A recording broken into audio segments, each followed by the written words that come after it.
সুপ্রিয় দর্শক, আমি আফজাল হোসেন স্বাগত জানাচ্ছি সম্পাদকীয়তে। নিজ দেশের ভূখণ্ড পেরিয়ে বিভিন্ন দেশ ও প্রতিকূল পরিবেশে শান্তি প্রতিষ্ঠায় কাজ করছে সেনা, নৌ, বিমান বাহিনী সহ বাংলাদেশ পুলিশ। মানবাধিকার রক্ষা, আত্মমানবতার সেবায় প্রত্যন্ত ও ঝুঁকিপূর্ণ এলাকায় শৃঙ্খলা ও পেশাদারিত্বের সঙ্গে কাজ করে দেশের ভাবমূর্তি উজ্জ্বল করছেন তারা। আন্তর্জাতিক জাতিসংঘ শান্তিরক্ষী দিবস উদযাপন উপলক্ষে আমাদের আজকের সম্পাদকীয় বিশ্ব শান্তি রক্ষায় বাংলাদেশ। আর এই নিয়ে আলোচনার জন্য স্টুডিওতে উপস্থিত আছেন কমোডোর মোহাম্মদ এহসানুল্লাহ খান, বাংলাদেশ নৌবাহিনী, উইং কমান্ডার ফারাহ দিবা, বাংলাদেশ বিমান বাহিনী, ব্রিগেডিয়ার জেনারেল সৈয়দ ওবায়দুল্লাহ শাফি, বাংলাদেশ সেনাবাহিনী, এবং মোহাম্মদ একরামুল হাবিব, ডিআইজি, বাংলাদেশ পুলিশ। দর্শক, আপনারাও এই আলোচনায় সরাসরি অংশ নিতে পারেন। আলোচনায় অংশ নেওয়ার জন্য সরাসরি কল করতে হবে টেলিভিশনের পর্দায় দেখানো নম্বরে। এছাড়া ফেসবুকের মাধ্যমেও আপনাদের মতামত পাঠাতে পারেন। আলোচনার শুরুতেই জানিয়ে দিচ্ছি এখনকার প্রধান শিরোনাম। নতুন সরকারের প্রথম বাজেট কাল, চাল ডাল সহ ৬০ নিত্যপণ্যে কর ছাড়, কমতে পারে এসি, ফ্রিজ, প্রসাধনী, ওষুধের দাম, মূল্যস্ফীতির চাপ থেকে মুক্তি চান মানুষ। পাচার দুর্নীতিতে ভেঙে পড়েছে অর্থনীতি, শৃঙ্খলা ফেরাতে সাজানো হয়েছে নতুন বাজেট। সংসদে প্রধানমন্ত্রী বিনিয়োগকারীদের আকৃষ্ট করতে তুলে ধরলেন নানা পরিকল্পনা। ভারতের পুশিন চেষ্টায় সীমান্তে উত্তেজনা, বিজিবি বিএসএফ তুমুল বাগবিতণ্ডা, ২৬ জেলায় টহল ও নজরদারি জোরদার, নয়াদিল্লিতে আলোচনায় সমাধানের চেষ্টা। ৬ নবজাতকের মৃত্যু নিয়ে ৮ দিনের জবাব পুরোপুরি অস্পষ্ট, সন্তুষ্ট নয় সরকার, জানালেন স্বাস্থ্যমন্ত্রী। শিগগিরই ব্যবস্থা নেওয়ার সিদ্ধান্ত।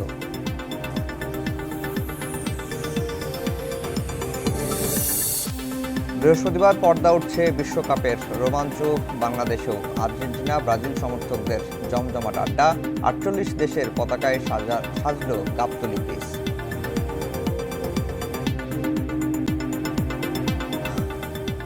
দর্শক শুনছিলেন, আমরা আজকের আলোচনার বিষয় দিয়েছি বিশ্ব শান্তি রক্ষায় বাংলাদেশ। শুরুতেই ব্রিগেডিয়ার জেনারেল সৈয়দ ওবায়দুল্লাহ শাফি ভাই, আপনাকে দিয়ে আলোচনা শুরু করতে চাই। জাতিসংঘ শান্তিরক্ষী মিশনে বর্তমানে বাংলাদেশের কি অবস্থা? আপনাদের অবস্থানটা এখন কেমন? ধন্যবাদ আফজাল ভাই আপনাকে, এবং শুরুতে আমি আপনাকে সাথে এবং আপনাদের যমুনা সময় টিভিকে আমি ধন্যবাদ জানাতে চাই আজকে এই অনুষ্ঠানে আমাদেরকে আমন্ত্রণ জানানোর জন্য। আন্তর্জাতিক জাতিসংঘ শান্তিরক্ষী দিবস ২০২৬-এর প্রতিপাদ্য ইনভেস্ট ইন পিস, এবং এই ইনভেস্টমেন্ট যদি পিসের জন্য হয়ে থাকে তাহলে আমরা বলতে পারি স্বাচ্ছন্দ্যে যে বাংলাদেশ হ্যাজ ইনভেস্টেড এ লট। আলহামদুলিল্লাহ ১৯৮৮ থেকে পথ চলা শুরু করে আজ আমরা যে পর্যায়ে এসেছি, এতে আমি ব্যক্তিগতভাবে একজন শান্তিরক্ষী হিসেবে আমি মনে করি যে বাংলাদেশ একটি সমুজ্জ্বল অবস্থানে আছে, এবং এই অগ্রযাত্রা সম্ভব হয়েছে এটি আমাদের বাঙালির ঐতিহাসিক আমাদের যে সত্তা, এবং বাংলাদেশ এবং বিশ্ব শান্তি এ দুটো একটি অবিচ্ছেদ্য দুটো শব্দ। এবং আমরা বলতে পারি নিঃসন্দেহে যে Bangladesh is a brand in United peacekeeping operations. এবং এটা যদি বলি যে আমাদের জাতির যে ডিএনএর সাথে এটা ওতপ্রোতভাবে জড়িত, কেন আমরা জাতি হিসেবে বন্ধুপরায়ণ, এবং আমাদের এই সত্তার কারণেই আমাদের সবার মধ্যে যে আবেগপ্রবণ ভাবটা যেটা আছে, একইভাবে আমরা খুব সহজেই মিশে যেতে পারি মানুষের সাথে। এবং এই পুঁজিকে ধরেই সেই যাত্রা শুরু থেকে আজ পর্যন্ত আমরা আছি, এবং হয়তোবা সংখ্যার বিচারে আমরা প্রথম শীর্ষ এখন চতুর্থের মধ্যে আছি, কিন্তু সংখ্যাটাই সব নয়, বরং আমি এটাকে দেখতে চাই মানদণ্ড হিসাবে। বাংলাদেশ শান্তিরক্ষীরা যে অবস্থানে নিয়ে এসছেন, এটা বলা যায় নিঃসন্দেহভাবে যদি আফ্রিকার কোনো প্রান্তরে যদি হঠাৎ কোনো স্কুল বন্ধ হয়ে যায়, যোগাযোগ ব্যবস্থা ভেঙে যায়, কিংবা সশস্ত্র গোষ্ঠীরা তারা যখন বেপরোয়া হয়ে ওঠে, এমনকি আমাদের সব শিশুদের স্কুল বন্ধ হয়ে যাচ্ছে, পরিবাররা নিরাপত্তাহীনতায় অন্ধকারে ঠেকে যাচ্ছে, ঠিক এমনি সময়ে নীল পতাকা হাতে বাংলাদেশের শান্তিরক্ষীরা সবুজ পতাকা, সবুজ আর লাল পতাকা বুকে নিয়ে তারা পাশে দাঁড়ান সেই সব অসহায় মানুষদের। আপনি বলছিলেন যে আমরা খুব সহজেই মানুষের সঙ্গে মিশে যেতে পারি। আমি সাউথ সুদানে গিয়েছিলাম শান্তিরক্ষী মিশনের কাভার করতে। সেখানেও দেখেছি যে অন্য দেশের কন্টিনজেন্টগুলো কাজ করছে, কিন্তু বাংলাদেশি যে কন্টিনজেন্ট যারা আছেন, বাংলাদেশ সেনাবাহিনী, তাদেরকে সবাই আপন করে নিচ্ছেন কেন?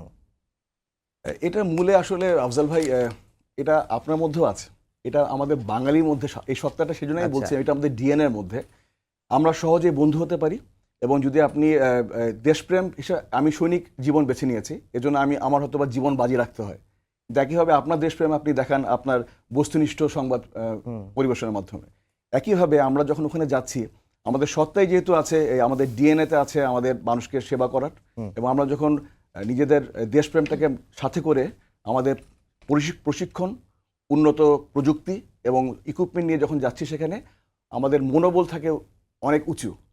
এবং আপনি দেখবেন যে আমাদের সরকারের সদিচ্ছা এবং আমাদের নেতৃত্ব, স্পেশালি আমি বলতে চাই আমাদের সম্মানিত সেনাবাহিনীর প্রধান, উনি নিজে একজন এখন সিনিয়র মোস্ট সার্ভিং পিসকিপার, উনি নিজে মিশন করেছেন, এবং আমাদের সেনাপ্রধান সহ অনেক সিনিয়র অফিসাররা তারা মিশন এলাকায় গমন করেন।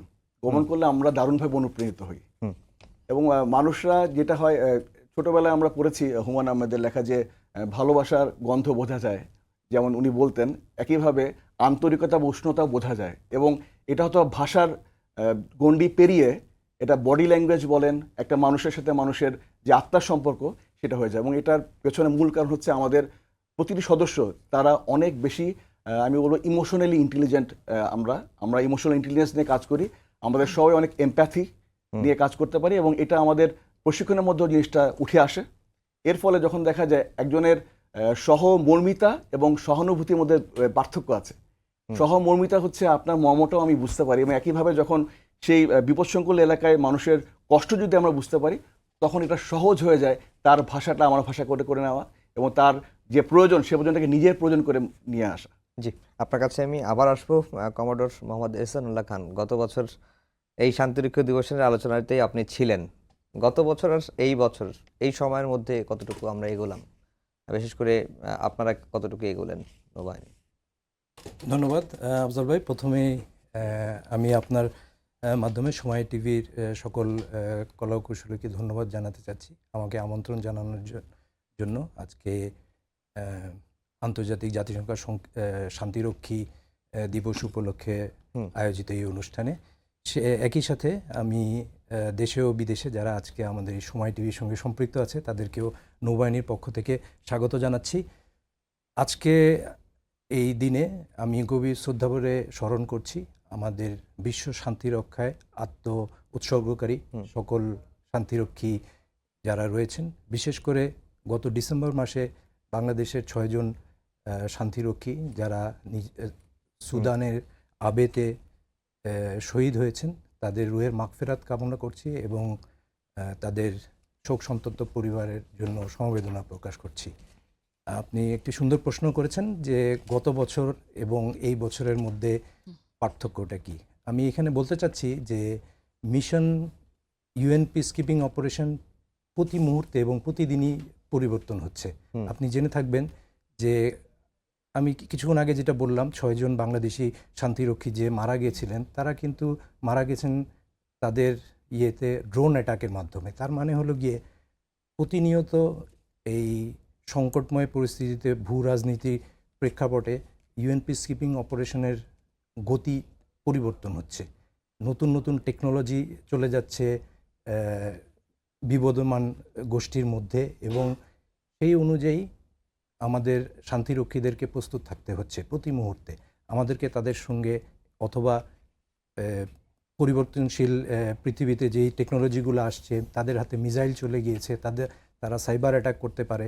সো এই 1 বছরের মধ্যে আমরা যা দেখছি যে ইউএন পিসকিপিং অপারেশনের গতি প্রকৃতি দ্রুত পরিবর্তন হচ্ছে। আমরা যদি একটু পিছনের দিকে তাকাই, তখন দেখতে পারবো যে প্রথম যে ফার্স্ট জেনারেশন ইউএন পিসকিপিং অপারেশনগুলো ছিল, সেগুলা সাধারণত অবজারভারদের দ্বারা অনেকটা নিরস্ত্র তারা মনিটর করত।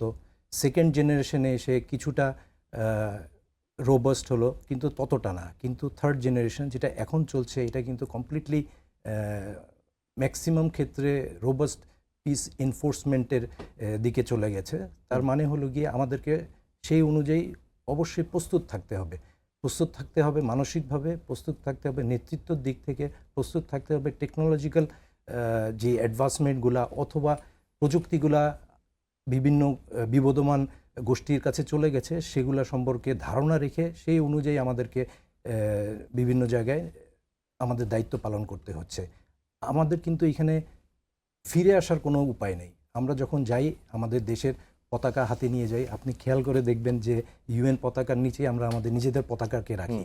তো আমরা যখন পেট্রোলিংয়ে থাকি অথবা কোনো নেগোসিয়েশনে থাকি অথবা কোনো বিবদমান গ্রুপের সঙ্গে আমাদের নেগোসিয়েশন চলছে অথবা আমরা কোনো একটা বিবদমান পরিস্থিতিকে শান্ত করতে চাচ্ছি, সেখানে আমাদেরকে পুরোপুরি প্রস্তুত থাকতে হয়। এটা অনেকটা এখন হয়ে গেছে যুদ্ধ পরিস্থিতির মতো। এটা কিন্তু ফার্স্ট জেনারেশন পিস কিপিংয়ের সঙ্গে ব্যাপক পার্থক্য রয়েছে। আমি দেখেছিলাম যে সাউথ সুদানের রাজধানী থেকে মালাকাল পর্যন্ত যেতে নৌপথে প্রায় 12 দিনের মতো সময় লাগতো, এবং আমাদেরকে বলা হচ্ছিল যে এই 12 দিনের মতো নৌপথে যেতে বিভিন্ন জায়গায় প্রায় 39টি সশস্ত্র গোষ্ঠীর সঙ্গে দেখা হতে পারে বা হয়েও যায়।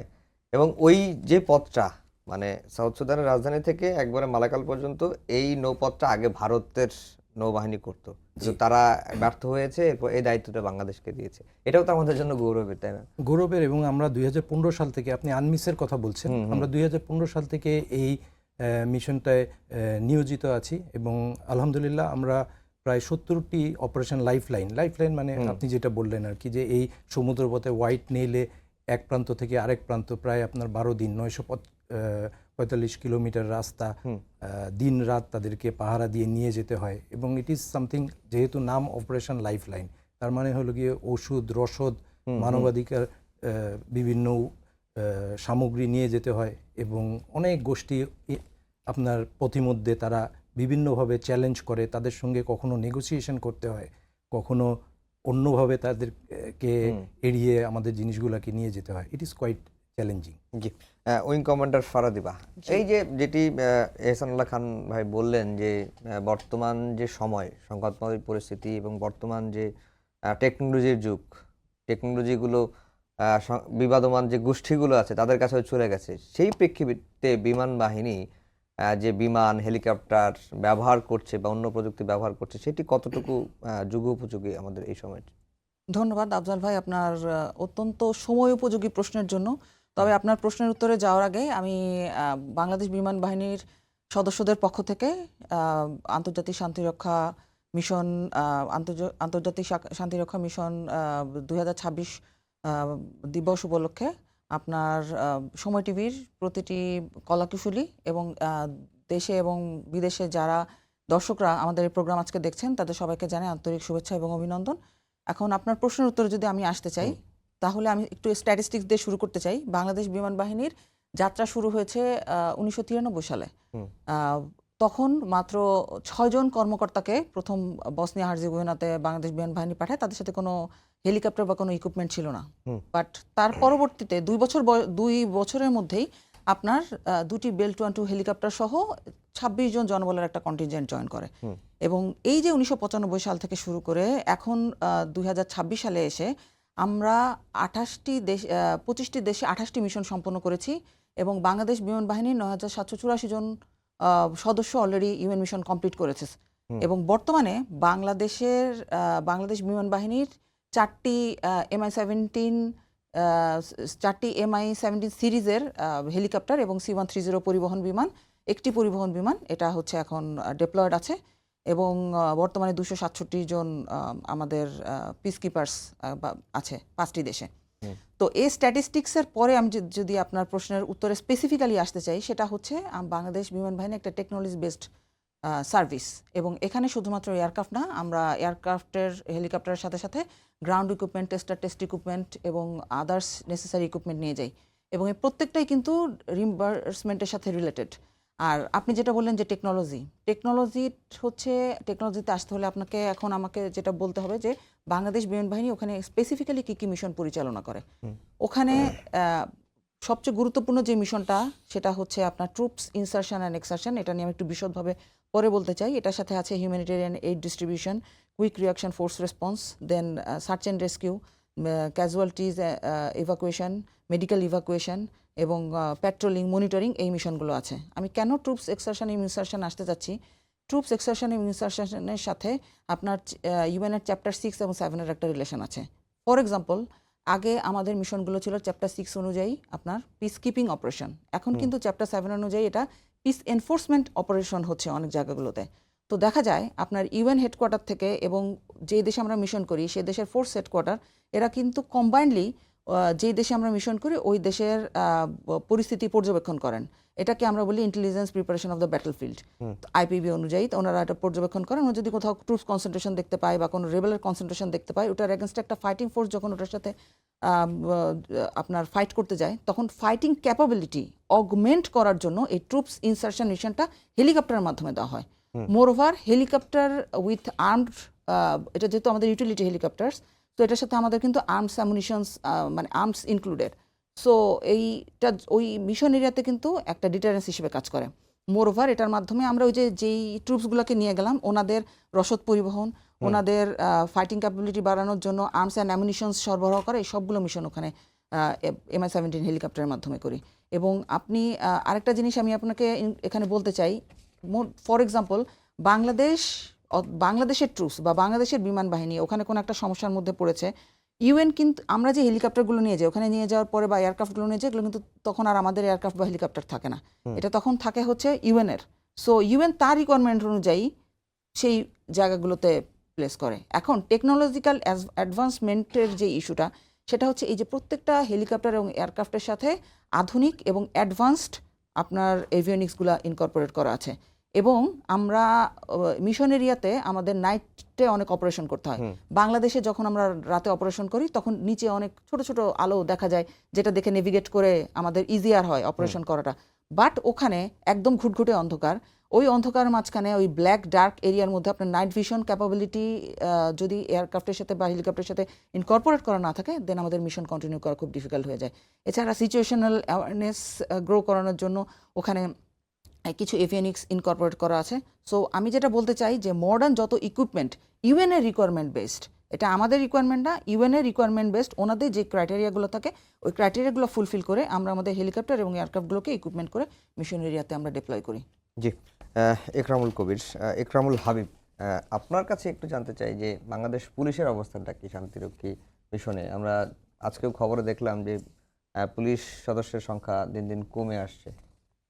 ধন্যবাদ আপনাকে।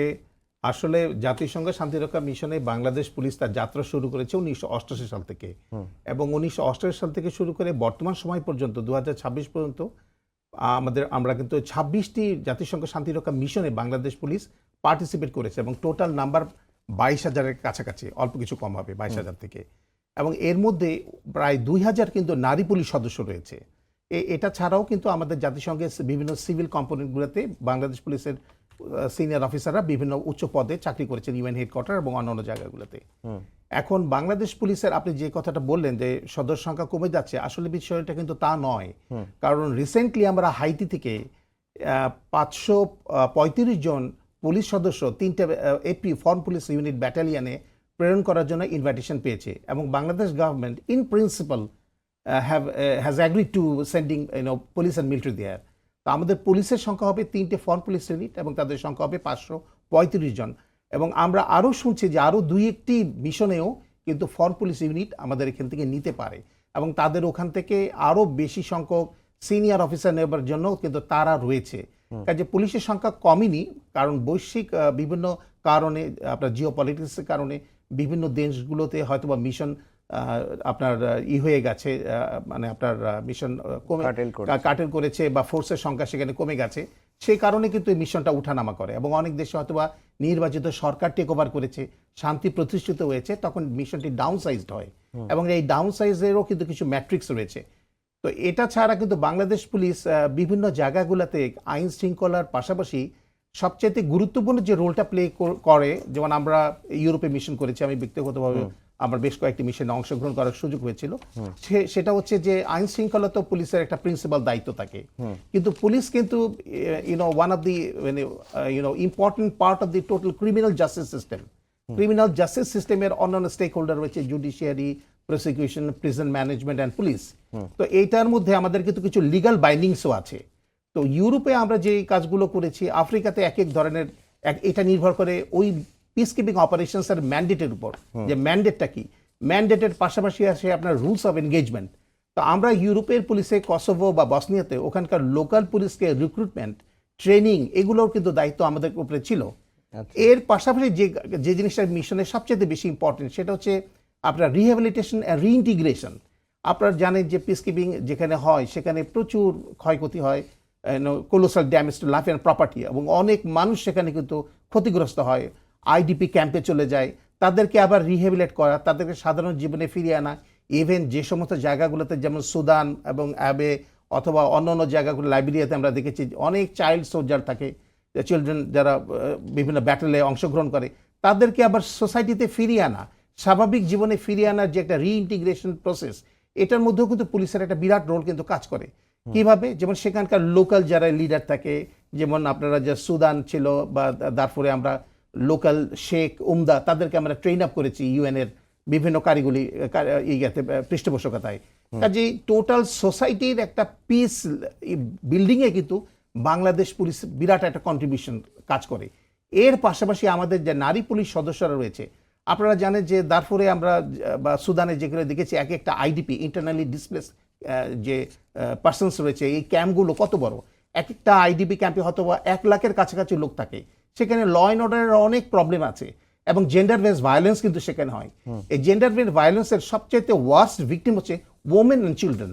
তো এখন এই একটা দেশের নারী পুলিশ সদস্যরা যখন ওখানে যায় এবং তারা যখন এদের লোকজনের সাথে কথাবার্তা বলে, তখন কিন্তু তাদের প্রেজেন্স কিন্তু it helps to soften up the environment, যে তাদের মধ্যে একটা টেনশনটাকে ডিফিউজ করে তাদের উপস্থিতি। তো এটার কিন্তু আমাদের নারী পুলিশ সদস্যরা কিন্তু ফরেন পুলিশ ইউনিট এবং ইন্ডিভিজুয়াল পুলিশ অফিসার হিসেবেও বিভিন্ন জায়গাগুলোতে সুনামের সাথে কাজ করছে, এবং ওভারঅল যে পিস বিল্ডিং এর যে এফোর্টগুলা, সেগুলোতে কিন্তু তারা কন্ট্রিবিউট করে। কাজে আমাদের দেশে বাইরে কিন্তু বাংলাদেশ পুলিশের অনেক ভালো একটা পপুলারিটি রয়েছে, এবং সেখানে তারা কিন্তু সে কারণে হেইতি থেকে আমরা বারবার কল পাচ্ছি যে তোমরা আর কত দিতে পারবে, এবং বিভিন্নভাবে তারা কিন্তু আমাদের কাছ থেকে পুলিশ নেওয়ার জন্য, পুলিশ সদস্য মানে দ্রুত মোতায়েন করার জন্য একটা তাগিদের আমরা পত্র পাচ্ছি। কাজে আমাদের পুলিশের কিন্তু বৈশ্বিক শান্তি প্রতিষ্ঠায় আমাদের কিন্তু একটা অনেক বড় একটা রোল আমরা দীর্ঘদিন ধরে প্লে করছি। জি, আপনার কাছে আবার আসবো। ব্রিগেডিয়ার জেনারেল শাফি, আপনার কাছে যদি চাই, যেটি আমি ফারাহ আপাকেই জিজ্ঞেস করেছিলাম যে এই প্রযুক্তির দিক দিয়ে আমরা কতটুকু এগোলাম।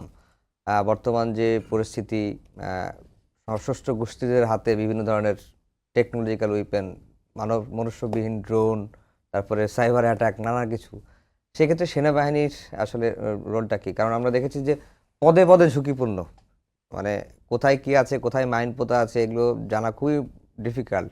সেই ক্ষেত্রে আমরা আসলে কি ধরনের ঝুঁকিটা নেই আর সতর্কতাই বা কি ধরনের অবলম্বন করি? আজহার ভাই, ধন্যবাদ আপনাকে। তো ঝুঁকি আছে, এবং যেমনটি এহসান স্যার বলছিলেন যে গতি প্রকৃতি প্রতিদিনই চেঞ্জ হচ্ছে, এবং technology it is not a constant thing, change হচ্ছে। এর সাথে চেঞ্জ এসছে আমাদের প্রশিক্ষণেও।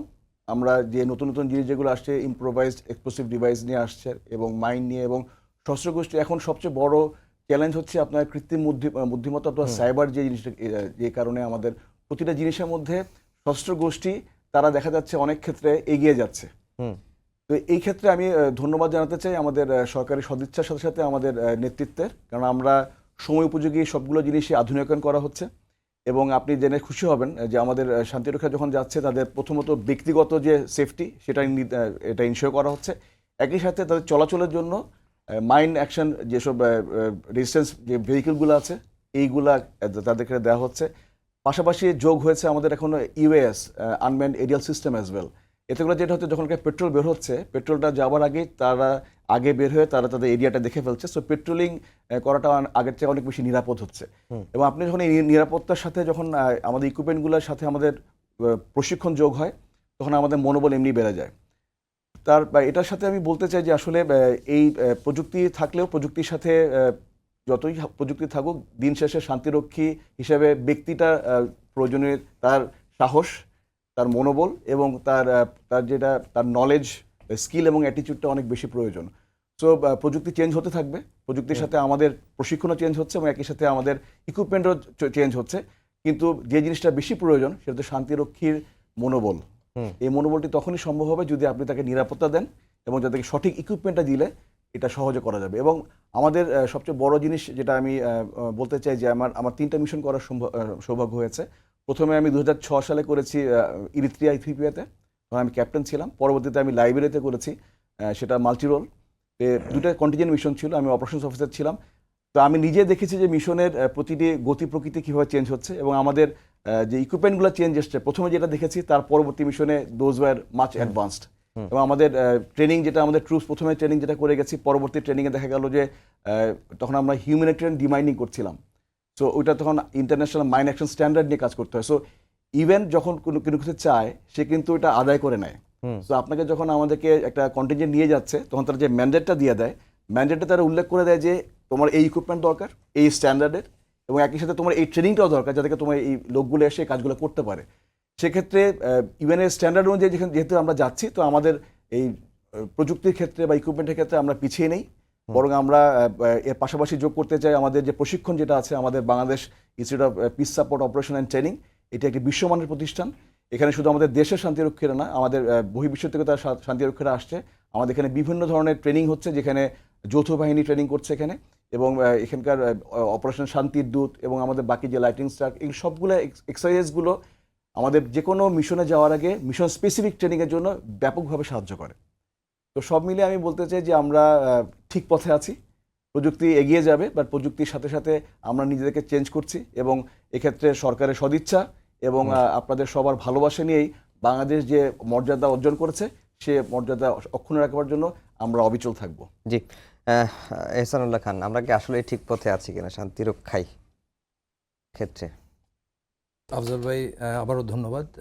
অবশ্যই আমরা ঠিক পথে আছি, আমি বিশ্বাস করি। কারণ আপনি যদি এখনকার ট্রেন দেখেন, একরাম ভাই বললেন যে ইউএনের যেই ট্রেন এখন কিছু সব জায়গায় ডাউন সাইজ হচ্ছে, তারপরেও কিন্তু বাংলাদেশি শান্তিরক্ষী মিশন যেহেতু একটা ব্র্যান্ড হয়ে গিয়েছে, সেহেতু আমাদের চাহিদা এবং আমাদের শান্তিরক্ষীদের বিশ্বের বিভিন্ন জায়গায় এখনও নতুন নতুন জায়গায়ও নিয়োগ প্রদান করা হচ্ছে। যেমন হেইতির ব্যাপারে একটু বলতে চাচ্ছি, সেখানে সেনাবাহিনী, পুলিশ এর সঙ্গে নৌবাহিনীরও একটি বোর্ড ডিটাচমেন্ট কোম্পানি থাকবে। নৌবাহিনী প্রদানের ঐকান্তিক প্রচেষ্টায় এই কাজটা আমরা চ্যালেঞ্জ হিসাবে নিয়েছি, কারণ ওইখানের অপারেশনটা একটু ডিফারেন্ট অন্য ডিপ্লয়মেন্ট থেকে। এখানে গ্যাং সাপ্রেশন বলা হচ্ছে, মেরিটাইম বোট পেট্রোল কোম্পানি হিসাবে নিয়োজিত থাকবে, অ্যারাউন্ড 200 জনের একটি থাকবে, এবং আমরা এখানে স্পেশাল ফোর্সের লোকজনকে মোতায়েন করব। ব্রিগেডিয়ার জেনারেল সাফি যেটা বললেন যে আমাদের প্রশিক্ষণ এবং নিত্য নতুন কৌশলকে ধরে নিয়ে আমাদের কন্টিনজেন্টগুলো রেডি করতে হচ্ছে। এখানে সাইবার আছে, এআই আছে, তারপরে বিভিন্ন রকম নতুন মরণাস্ত্র ব্যবহার করা হচ্ছে ইউএন এই বিবদমান গোষ্ঠীর মধ্যে। তো আমরা এগুলা সবগুলোই ক্যাটার করি এবং আমাদের প্রশিক্ষণের প্রতিনিয়ত এই জিনিসগুলো ইনক্লুড করা হচ্ছে। আপনি আপনার অভিজ্ঞতা আছে, আপনি নিজেই আনমিসে গেছেন, এবং লেবাননে আমাদের যে জাহাজ বর্তমানে মোতায়েন আছে, আপনি জেনে খুশি হবেন যে এই জাহাজ আমরা 2010 থেকে ওখানে মোতায়েন রেখেছি। নট দি সেম শিপ, 6টি জাহাজ পরিবর্তন করা হয়েছে, এবং এখানে ফার্স্ট ওয়ার্ল্ড কান্ট্রির জাহাজগুলোর সঙ্গে আমাদের জাহাজ অপারেশনে নিয়োজিত আছে। সো এখানে টেকনোলজিক্যাল যে বিষয়গুলো আছে, মেরিটাইম ইন্টারডিকশন অপারেশন করতে হয়, সো আমাদের জাহাজের সকল ইকুইপমেন্টটা ওয়ার্ল্ড স্ট্যান্ডার্ডে রেখে এবং কার্যকরী রেখে এবং প্রকৃত অপারেশন মোডে চালনা করেই কিন্তু অপারেশনগুলো করতে হচ্ছে। এটা এরকম কোনো বিষয় না যে আপনি শুধু চলতে থাকলেন, এরকম না। আপনি জানেন যে লেবানন এবং পার্শ্ববর্তী ভূমধ্য সাগরে বিভিন্ন রকম বিষয় আছে, সংঘাতময় পরিস্থিতি তৈরি হয়। So it is always a war time situation for the ships that is deployed. তো আমরা এইভাবে এগিয়ে চলছি, এবং উত্তর বাংলাদেশ এবং নৌবাহিনী যেই জায়গাগুলোয় নিয়োজিত আছে, আমরা সুনামের সঙ্গে কাজ করছি। জাতীয় অর্থনীতিতে কেমন ভূমিকা রাখে এই শান্তিরক্ষায় কার্যক্রমে অংশ নেওয়া? অবশ্যই জাতীয় অর্থনীতি একটি বিরাট ভূমিকা আছে। জানেন যে ইউএনএ যে আমরা ইকুইপমেন্ট এবং জনবল দিই, এটার প্রতিটির বিপরীতে আমাদেরকে ইউএন থেকে রিএম্বার্সমেন্ট করা হয় ব্যক্তি পর্যায়ে, এবং যেহেতু নৌবাহিনীর একটি জাহাজ অথবা 12টি বোট বিভিন্ন জায়গায় আরও ইকুইপমেন্ট ডিপ্লয়েড হয়, ওগুলোর প্রত্যেকটার এগেনস্টে আমাদেরকে বাংলাদেশকে ডলারে ইয়ে করা হয়। সো এটাকে এক ধরনের রেমিটেন্স বলতে পারেন, এবং এটার গুরুত্ব জাতীয় অর্থনীতিতে ডেফিনেটলি গুরুত্বপূর্ণ। জি, উইং কমান্ডার ফারাদি বাপা, আপনার কাছ থেকে একটু জানতে চাই যে শান্তিরক্ষায় নারীদের কার্যক্রম বা নারী শান্তিরক্ষীদের কার্যক্রম তারা কিভাবে কাজ করে থাকে, বা তাদের ক্ষেত্রে আরেকটু চ্যালেঞ্জ কি নিতে হয় তাদেরকে একটু যদি জানেন। ধন্যবাদ আফজাল ভাই আপনার সুন্দর প্রশ্নের জন্য। বাংলাদেশ বিমান বাহিনীতে মূলত বাংলাদেশ বিমান বাহিনী থেকে জাতিসংঘ শান্তি রক্ষা মিশনে ফিমেল অফিসার যাওয়া শুরু করে 2008 থেকে। দেন 2018-এ এসে আমাদের দুজন নারী পাইলট, এটা পুরা ইউএনের হিস্ট্রিতে ফার্স্ট, দুজন নারী পাইলট তারা হচ্ছে ইউএন মিশনে যোগ দেয়। এবং প্রত্যেকটা ব্রাঞ্চ থেকেই বাংলাদেশ বিমান বাহিনীতে যতগুলো ব্রাঞ্চ আছে, আমি অ্যাজ অ্যান ইঞ্জিনিয়ার আমি আমারটা বলতে পারি, বাট অন্যান্য সব ব্রাঞ্চ থেকেই সমানভাবে আপনার নারী কর্মকর্তারা ইউএন মিশনে যোগদান করছে। এবং আপনি যেটা বললেন যে চ্যালেঞ্জ, এটা বা আপনার যদি আপনি থ্রেট বলেন বা যাই বলেন, এটা হচ্ছে নারী সদস্যের ক্ষেত্রে যেমন পুরুষ সদস্যের ক্ষেত্রে কেমন তেমন আর কি। তো আপনার চ্যালেঞ্জ ডিফারেন্ট কোনো কিছু না, দুজনের ক্ষেত্রেই চ্যালেঞ্জ একই রকম। বাট তারপরেও ফিমেল অফিসারদের একটা অ্যাডেড অ্যাডভান্টেজ যেটা আছে, যেটা অলরেডি স্যাররা বলেছেন, যে ওখানে কোনো একটা এরিয়াতে যে সফটনিং করার জন্য সো ফিমেল অফিসাররা ওখানে নারী এবং শিশুদের সাথে কথা বলতে পারে। সো এটা ইউএন মিশনের জন্য একটা অ্যাডেড অ্যাডভান্টেজ। বাট আমরা আসলে নারীরা প্রত্যেকে একটা স্পেসিফিক মিশন ওরিয়েন্টেড ট্রেনিং এবং মিশন ওরিয়েন্টেড কাজ নিয়ে যাই। তো সেই কাজগুলো বরং আমাদের জন্য অনেক বেশি চ্যালেঞ্জ। আমি ইঞ্জিনিয়ার হিসেবে যেটা বলতে চাই যে আপনার আমার যেটা হতো যখন আমি হচ্ছে 2012-13 সালে আমি ইউএন মিশন করেছি, ওই সময় ওখানে 3টা MH17 হেলিকপ্টার ছিল এবং একটা C-130 পরিবহন বিমান ছিল। তো ওখানে শিডিউল মেনটেন্যান্স আমরা যেটা করি সেটা তো আছেই, সেটার সাথে সাথে শিডিউল মেনটেন্যান্সটা যেরকম আমি নিজে থেকে শিডিউল করতে পারি যে আমি অমুক দিন এতটা থেকে এতটা পর্যন্ত আমি শিডিউল মেনটেন্যান্সগুলো করবো, but it is becomes very difficult when it comes for the unschedule maintenance. এবং ইউএনের একটা ইস্যু হচ্ছে, আপনি আপনার হেলিকপ্টারগুলোকে যদি আনসার্ভিসেবল থাকে, এটার অ্যাগেনস্টে আপনি রিইম্বার্সমেন্ট যেটা সেটা পাওয়া যায় না। এবং প্রত্যেকটা হেলিকপ্টারের ফ্লাইং আওয়ার্সের সাথে রিইম্বার্সমেন্ট রিলেটেড। এবং আমাদের এই পর্যন্ত more than 80,000 flying hours আমরা অ্যাচিভ করেছি because of both the pilots, both the also the engineers and all other associated peacekeepers staying over there and for their support. এবং আপনি যেটা খুশি হবেন যে এইটার জন্য আপনি যে স্যারকে রিইম্বার্সমেন্টের কথা বলছিলেন, আমরা অলরেডি 36.68 বিলিয়ন টাকা এটা হচ্ছে আমাদের অর্থনীতিতে যোগ হয়েছে ইউএন মিশন থেকে। তো আমি যেটা বলতে চাচ্ছিলাম যে আমার মিশনটা ছিল 2 এলাকাতে, কঙ্গোর মধ্যে 2 এলাকা, বুনিয়া এবং ডুঙ্গু ডিটাচমেন্ট। এবং ওইখানে আমি বুনিয়াতে শুধুমাত্র ওয়াইসি ফ্লাইট লাইন হিসেবে কর্মরত ছিলাম। আমার কাজ ছিল হেলিকপ্টারগুলোকে সার্ভিসেবল রাখা, এবং প্রতিদিন সকালবেলা আমাদের হেলিকপ্টার স্টেট দিতে হতো। এবং এরকম একদিনও হয় নাই যে আমাদেরকে স্টেট দিতে হয়েছে যে আমাদের হেলিকপ্টারগুলো আনসার্ভিসেবল। এবং এটার জন্য আমরা সারা রাত জেগে, ওখানে খুবই অল্প আমাদের রিসোর্সেস আছে, এগুলা রিসোর্স মেনটেন করা খুব ডিফিকাল্ট, এবং তারপরেও রাতে খুব কষ্ট করে এই হেলিকপ্টারগুলোকে আমাদের সার্ভিসেবল রাখতে হতো। এবং আরেকটা যেটা চ্যালেঞ্জ আমি ওখানে ফেস করেছি সেটা হচ্ছে স্পেয়ার্সের লজিস্টিক চেইন যেটা মেনটেন করা। আপনি জানেন যে বাংলাদেশে আমার হেলিকপ্টার একটা আনসার্ভিসেবল হলে বা এয়ারক্রাফট আনসার্ভিসেবল হলে আমি সাথে সাথে স্পেয়ার্স আমি চেঞ্জ করতে পারি। বাট বাংলাদেশ থেকে এত দূরে 7,000 থেকে 8,000 কিলোমিটার দূরে বা মাইল দূরে এরকম একটা জায়গাতে আমার spares change, logistic chain maintain করা, this becomes very difficult. And এখন যেটা পরিস্থিতি সেটা হচ্ছে ভূ রাজনৈতিক পরিস্থিতির কারণে বিভিন্ন জায়গা থেকে যেখানে আমাদের কন্ট্রাক্ট থাকে আমাদের স্পেয়ার্সগুলো আনা খুব ডিফিকাল্ট হয়ে যায়। সো মিশন এরিয়াতে আপনি যেটা বলছিলেন যে ফিমেল হিসেবে চ্যালেঞ্জ কিনা, ফিমেল হিসেবে চ্যালেঞ্জের থেকে বড় চ্যালেঞ্জ হচ্ছে ফিমেল মেল সবাই মিলে একত্রে এই চ্যালেঞ্জগুলোকে মোকাবেলা করা। এবং অ্যাট দ্য সেম টাইম আপনি জানবেন যে আমাদের হেলিকপ্টারগুলো ওখানে থাকে ঠিকই, বাট ওখানে আমাদেরকে বিভিন্ন ধরনের যে মিশনগুলো করতে হয়, এটার আমরা তো দেশে সমতল ভূমির অ্যাগেনস্টে আমরা ফ্লাইং করি, বাট ওখানকার এলিভেশন এক এক জায়গায় এক এক রকম, ঘন জঙ্গল, রাতের একটা ইস্যু আছে, কোনো জায়গায় হচ্ছে মরু ঝড় হয়, সেখানে আমাদের ইঞ্জিনগুলো সিজ করে যায় আপনার স্যান্ডি এনভায়রনমেন্টে, ওটার জন্য আমাদের এক্সট্রা কিছু মেনটেন্যান্স আমাদের খুঁজে বের করতে হয়েছে, যেটা কিনা বাংলাদেশের নিজস্ব চিন্তাভাবনা থেকে বের করে আমরা ওখানে ডাস্ট প্রোটেকশন ডিভাইস লাগিয়েছি। এই জিনিসগুলো মানে হেলিকপ্টার মেনটেন করা, ইকুইপমেন্ট মেনটেন করা, অ্যাট দ্য সেম টাইম ওই ওয়েদারের সাথে নিজেদেরকে মানিয়ে নেওয়া, এবং এরকম অনেক জায়গায় আমরা আমরা মনে করেন যে আমাদের হেলিকপ্টারগুলো গেল ওখানে নাইট স্টে করতে হচ্ছে, তখন ফিমেল অফিসার, ফিমেল পাইলটসও ওখানে আছে। ওখানে হচ্ছে স্বাভাবিক নর্মাল জীবনযাপনের জন্য যে বেসিক রিকোয়ারমেন্ট ওই এলাকাতে ওইটা নাই। সো ওই এলাকাতে কিন্তু আমাদের নাইট স্টে করতে হচ্ছে, এবং পরের দিন সকালবেলা আবার ওটাকে ফ্লাইং করে নিজস্ব জায়গায় নিয়েছে, এবং ওখানে রেবেলের থ্রেটও থাকে। সো এই জিনিসগুলো আমি বলবো যে চ্যালেঞ্জ, এটা মেল এবং ফিমেল বোথ হিসেবে চ্যালেঞ্জ, বাট একত্রে যেহেতু আমরা এটা এখন পর্যন্ত আমাদের ট্রেনিং বলেন, আমাদের মাইন্ডসেট বলেন, এগুলো দিয়ে আমরা এখন এতদিন পর্যন্ত আমরা এটাকে অ্যাড্রেস করতে পেরেছি। ইনশাআল্লাহ ভবিষ্যতে আমাদের লিডারশিপ এবং ট্রেনিং এবং মাইন্ডসেট আপনি এবং এই যে একটা টিম ওয়ার্ক, এটার মাধ্যমে ইনশাআল্লাহ আমরা এই চ্যালেঞ্জগুলোকে মোকাবেলা করতে পারবো বলে ধারণা করি। একরামুল হাবিব, শান্তিরক্ষা মিশন নিয়ে আসলে পুলিশের ভবিষ্যৎ পরিকল্পনাটাকে, আর পরিকল্পনার ক্ষেত্রে সরকারের রোলটা কি প্রত্যাশা করেন আপনারা?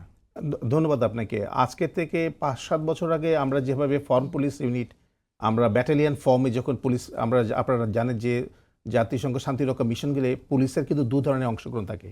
একটি হচ্ছে ফর্ম পুলিশ ইউনিট ব্যাটালিয়ান ফর্মে লাইক দ্যাট অফ আর্মি, আর আরেকটা হচ্ছে ইন্ডিভিজুয়াল পুলিশ অফিসার আইপিও, যেটাকে আমরা আইপিও আনপল আগে বলা হতো, এখন আইপিও বলা হয়। এখন আমরা কিন্তু ফর্ম পুলিশ ইউনিটে আমাদের কিন্তু মানে একটা সি চেঞ্জ হয়েছে ফরমেশনে।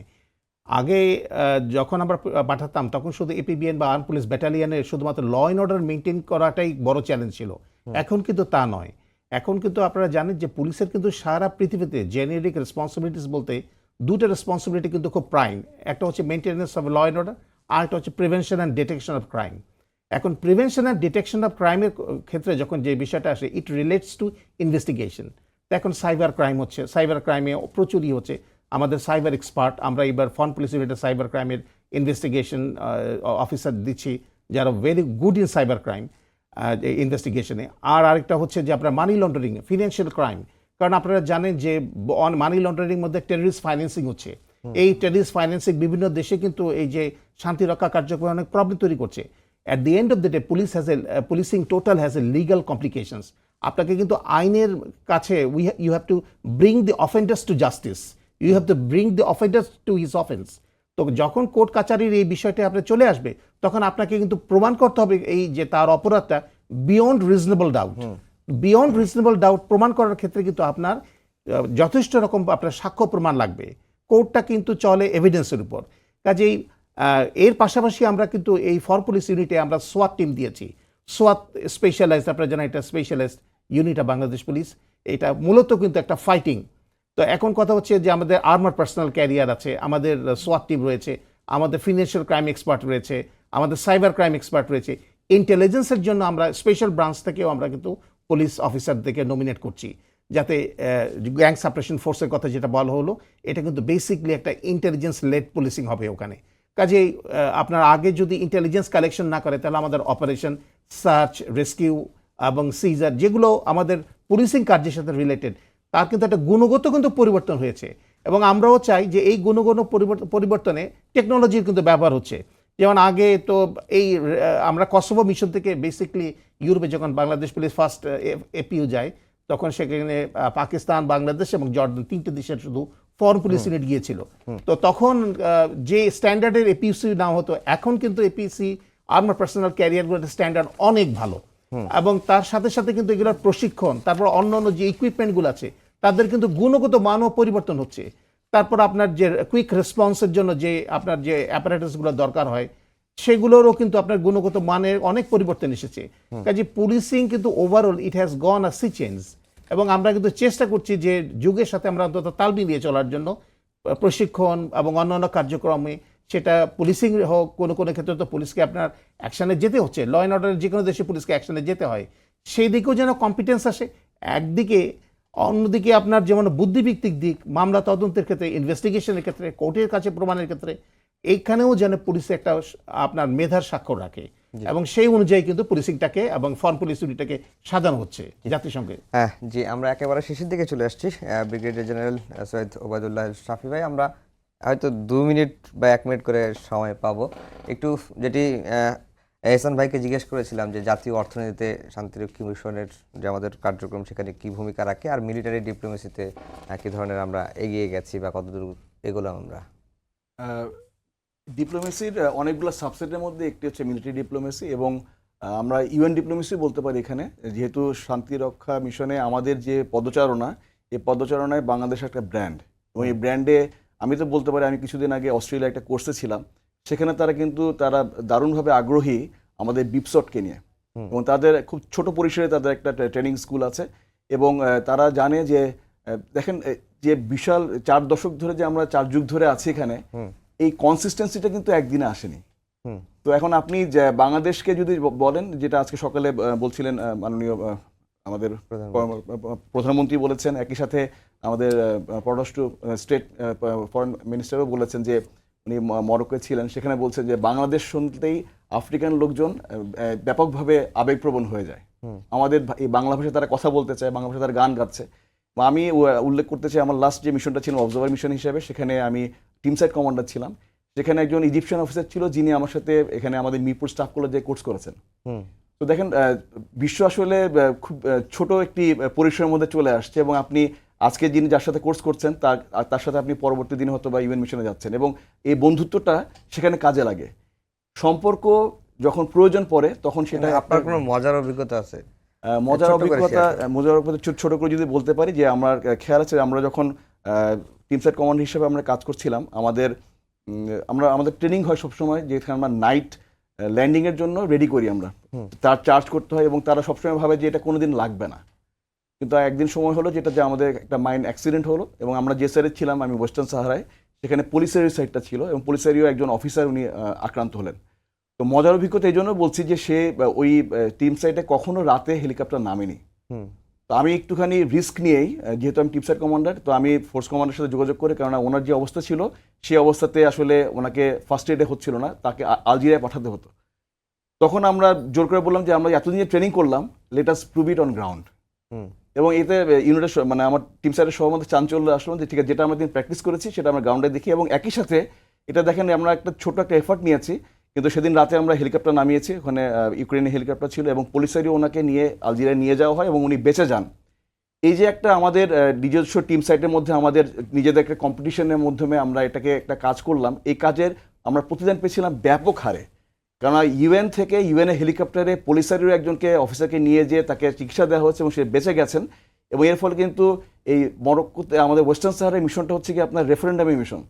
25 বছরে বেশি হয়ে গেছে, এখন রেফারেন্ডাম হয়নি। তো লোকজন কিন্তু ইউএনের উপরে একটুখানি তাদের দ্বিধা আছে, কিন্তু যখন আমরা ইউএনের এরকম ছোট ছোট কাজ নিয়ে আমরা তাদেরকে হেল্প করি, এটা তাদেরকে ব্যাপকভাবে সাড়া দেয়। এবং আমার মনে হয় যে এই কথা আমি সবসময় স্মরণ রাখবো, যে আমরা যেভাবে কাজটা করে এসেছিলাম সবাই এটাকে সমর্থিত করছিল। জি, ফারাদিবা, আপনার কাছ থেকে জাস্ট 1 মিনিটে খালি মজার কোনো অভিজ্ঞতা, যেহেতু সময় একেবারে শেষ, যদি একটু শেয়ার করতেন। 1 মিনিট। মজার অভিজ্ঞতা বলতে এখানে ইউএনএ যেটা হয়, যে স্যার যেটা বলেছেন যে মিলিটারি ডিপ্লোমেসির কথা বললেন, যে সবার সাথে সবার একটা ভালো যোগাযোগ হয়। তো দেখা যায় যে আমি যখন ছিলাম মিশনে, তখন আমাদের ওখানে মরব্যাট ছিল, ইন্দোব্যাট ছিল, এবং গোয়াসফোর্ট ছিল। ওখানে যেই অফিসাররা ছিল, বা ওখানে যেই ছেলেমেয়েরা ছিল, কিছু ছিল যে হচ্ছে সিভিল সেজন্য ছেলেমেয়ে বললাম। তো ওরা হচ্ছে আমাদের সাথে খুব ভালো রিলেশন ছিল, এবং এরকম হতো যে দেখা যেত যে কন্টিনজেন্ট থেকে আমি গেলে আমাকে ইউএনের সিভিল যারা এমপ্লয়ি আছে তারা আমাকে হেল্প করছে, তো অনেক ব্যাটালিয়নকে তারা হেল্প করছে না। তখন তারা যেটা করতো, যে যাওয়ার সময় আমাকে সাথে করে নিয়ে যেত, যে she is my friend, so if you can give it to her, then I am her friend, so give it to me also. So UN থেকে আমরা অনেক সময় লোনে অনেক কিছু ইকুইপমেন্ট নিতাম। তো এই ধরনের কিছু কিছু মজার অভিজ্ঞতা আছে, এবং ওদের সাথে এখনও আমার অনেক ভালো সম্পর্ক আছে। যেহেতু এখন স্যার যেটা বললেন যে ওয়ার্ল্ড অনেক ছোট হয়ে এসেছে, সোশ্যাল মিডিয়ার মাধ্যমে বা বিভিন্নভাবে আমাদের স্টিল যোগাযোগ হয়। এবং মাঝখানে যে এরকম হয়েছে যে আমি টার্কিতে গিয়েছি, আমার সাথে আমার এক ফ্রেন্ডের দেখা হয়েছে ওখানে আনএক্সপেক্টেডলি।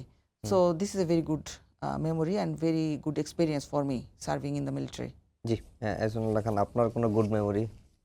গুড মেমোরি, আমি একটা গর্বের মেমোরির কথা বলবো। ইন শর্ট, আমি আইভরি কোস্টে মিশন করেছি। তো আমাদের মিশনে প্রথম 6 মাস করতে হতো একেবারে প্রত্যন্ত অঞ্চলে, এবং এই প্রত্যন্ত অঞ্চলগুলার নর্মালি টিম লিডাররা আফ্রিকান কান্ট্রির হতেন, যেহেতু তারা ওই অঞ্চল সম্পর্কে এবং ওই টেরেন সম্পর্কে ওয়াকিবহাল, এবং তারা ফ্র্যাঙ্কোফোনি মানে ফ্রেঞ্চ স্পিকিং।